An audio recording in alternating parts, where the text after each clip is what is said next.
Buenos días. Hoy vamos a avanzar un poquito sobre cómo el sistema trabaja con los programas, ¿sí? Los programas que están almacenados en disco.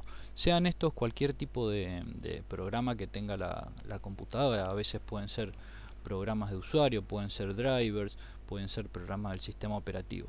Vamos a entender un poquito la lógica de trabajo y cómo funciona externamente toda esa arquitectura.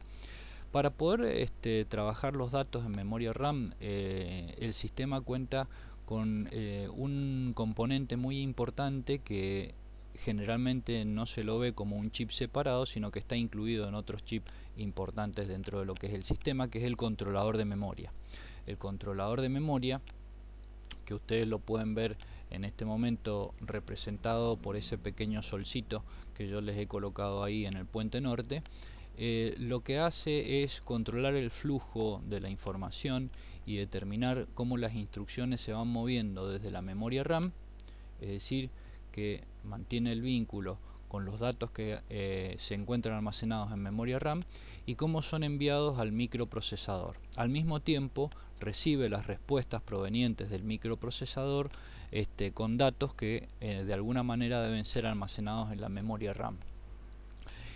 También cumple una función importante este controlador o administrador de memoria con respecto con a la placa de video, pero en este momento vamos a hablar nada más que de programas, ¿sí? Del sistema, para entender un poquito cómo funciona. Básicamente este controlador de memoria es el que desde el punto de vista de la arquitectura determina qué tipo de memoria RAM, la velocidad a la que trabaja la memoria RAM. Ustedes ya saben que los datos de configuración de la memoria RAM están dentro de la tarjetita electrónica de la memoria en un chip que es el chip SPD, que es el que controla o mantiene la información respecto de cuál es la velocidad a la que puede trabajar, el tiempo de latencia, la cantidad de memoria RAM que puede llegar a tener ese banco de memoria. Y bueno, el que determina qué tipo de memoria va a trabajar es justamente el controlador de memoria. Cuando nosotros necesitamos determinar qué RAM, qué velocidad, qué tipo de RAM, por ejemplo DDR3, DDR4, DDR5, qué velocidad de memoria puede trabajar el sistema, a cuánto lo podemos llegar a overclockear dentro del sistema. Generalmente la información está contenida en el datasheet de el chip que contiene el controlador de memoria.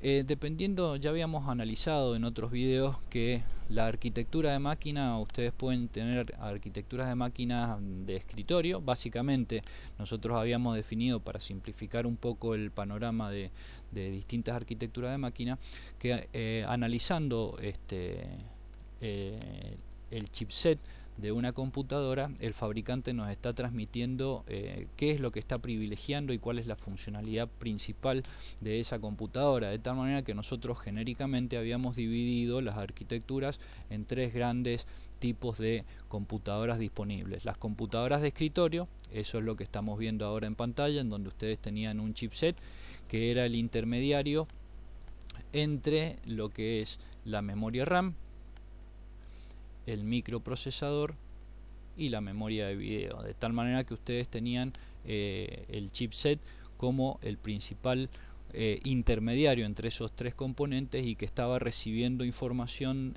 que debían transitar en un sentido o en el otro de esos tres componentes. Por lo tanto, en general, como trabajan a una velocidad muy acelerada, porque esos tres componentes, la memoria RAM, el microprocesador y la memoria de video, o la placa de video o el procesador de video, en general trabajan a altas frecuencias, de tal manera que el chipset por lo general también está sobrecargado de trabajo y por eso se le adjuntan disipadores de calor.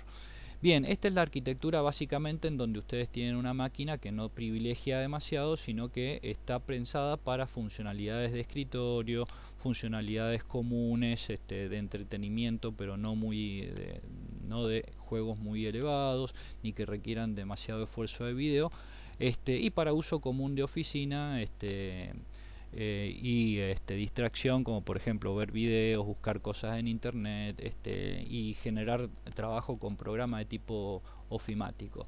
Si bien este tipo de computadoras puede llegar a escalarse a un nivel que puede llegar a ser exigida, bajo ciertas condiciones puede ser que esa exigencia no pueda ser llevado adelante con mucha eficiencia y se vuelvan sumamente lentas. Existe otro tipo de arquitectura que les recuerdo que todo esto de arquitectura y análisis esquemático de motherboard está en otro de los videos que tenemos en YouTube, así que les pido, si quieren expandirse sobre eso, que vayan a ese video y lo visualicen. El otro tipo de arquitectura que en general nosotros podemos encontrar es una arquitectura en donde el fabricante potencia el cálculo en una máquina, en donde ya el controlador de memoria no está incluido en el puente norte, como ustedes pueden ver acá, sino que ya está incluido directamente dentro del microprocesador. En este tipo de arquitectura, donde la memoria RAM, ya ustedes ven que los buses no se conectan vía puente norte ni chipset, sino que se conectan directamente al microprocesador, bueno, el controlador de memoria ustedes lo van a tener justamente allí. Así que en este tipo de arquitectura, generalmente cuando necesitan saber la cantidad del tipo de memoria RAM, la velocidad disponibles, van a tener que mirar la información del microprocesador y no del puente norte, ¿sí? Generalmente los fabricantes de motherboard también les advierten, ¿no es cierto?, y les ponen esa información en los manuales, pero bueno, básicamente si ustedes necesitan algún dato específico que no esté dentro de ese manual, tendrán que buscar la información del microprocesador. Esta es una computadora en donde se ha privilegiado la potencia de cálculo, no la potencia gráfica, ¿sí?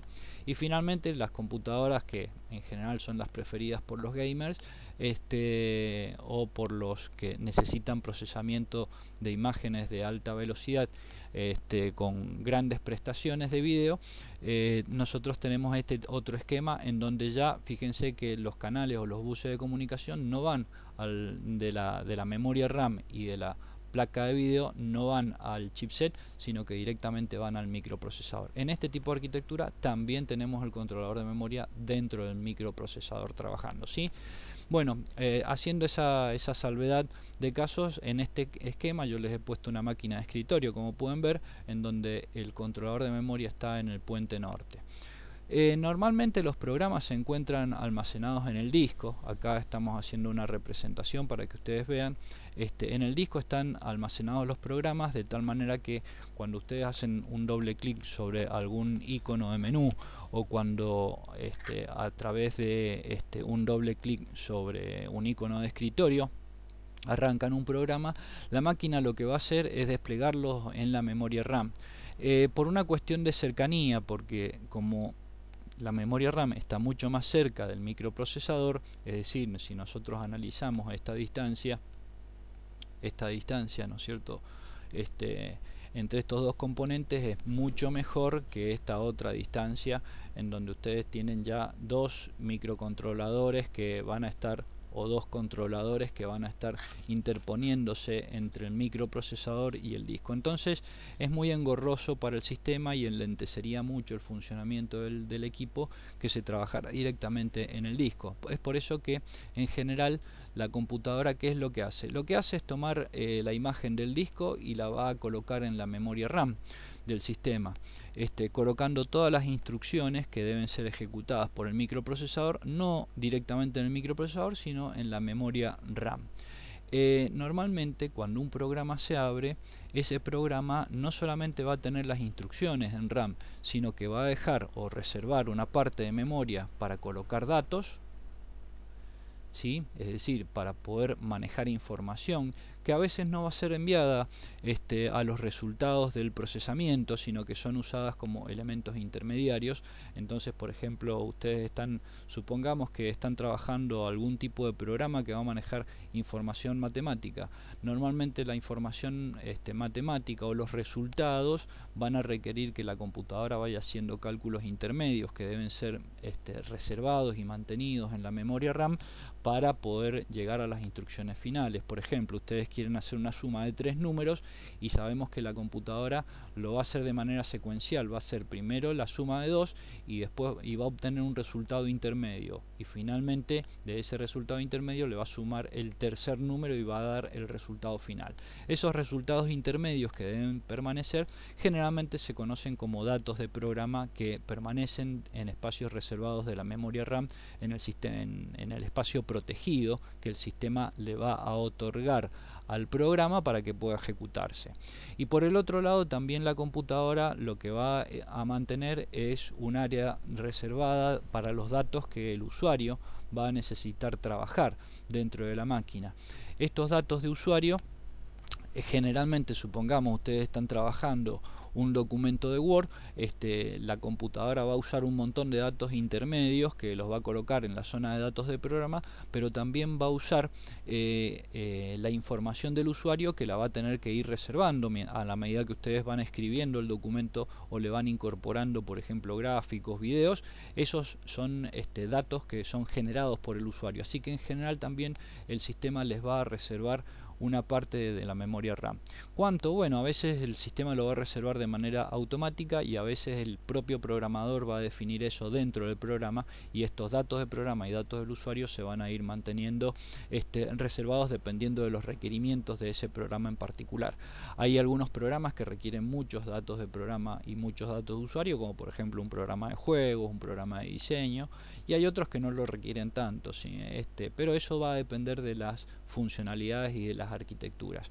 Una vez que la computadora ha logrado cargar, es decir, ha llevado esta imagen de disco hasta la memoria RAM y ha desplegado y reservado los espacios que el programa necesita para trabajar, una vez que ha logrado eso, inmediatamente comienza la ejecución. La ejecución, ¿cómo se hace? Bueno, básicamente el programa que está en la memoria RAM se va dividiendo en instrucciones, y de eso se encarga el controlador de memoria, de tal manera que, por ejemplo, yo acá he representado las instrucciones como si fueran pequeños segmentos que van a estar ahí en la zona de memoria RAM. Entonces, ¿qué hace el controlador de memoria? Toma ese programa, lo va dividiendo en pequeñas partes y va tomando cada una de esas pequeñas partes, que son instrucciones, se las va enviando al microprocesador, como ustedes pueden ver, es decir, toma la instrucción, se la envía al microprocesador para que la ejecute, el procesador va a ejecutar instrucciones. Muchas veces desde esas instrucciones se van a generar datos o información que van a ser almacenados en los datos del programa. Y cuando se termina la ejecución de esa instrucción y se ha completado el procesamiento, se desecha y se pasa a la segunda instrucción. Todo esto se va haciendo en un proceso secuencial. Entonces esa instrucción se va o se la lleva a la memoria RAM. Si se tienen que guardar datos, se van guardando en la zona de datos del programa. Si los datos generados son datos generados por el usuario, se van a almacenar en la zona de datos del usuario. Y finalmente, cuando se termina todo el procesamiento y los resultados intermedios han sido almacenados, se desecha para proceder a seguir con el resto de las instrucciones y así hasta llegar al final. Generalmente los programas en los sistemas son programas de tipo recursivo, es decir, que ustedes los ven ejecutándose de manera permanente hasta que llegan a la instrucción final y después comienza de nuevo el bucle de trabajo, volviendo al principio. Y cuando termina, cuando ustedes en general terminan cerrando el programa a través de la opción de menú que puede estar en archivo cerrar, o cerrando con la X de la ventana del programa y el sistema terminando la ejecución. Bueno, este ha sido un brevísimo paneo de cómo el sistema, cómo la RAM es trabajada por los programas y cómo funciona desde el punto de vista arquitectural. Por supuesto que no hemos profundizado demasiado, porque recordemos que este es un curso para técnicos, ¿sí? Así que no necesitamos conocer tan profundamente la arquitectura, sino los principios generales de cómo funciona la computadora. Espero que les haya gustado.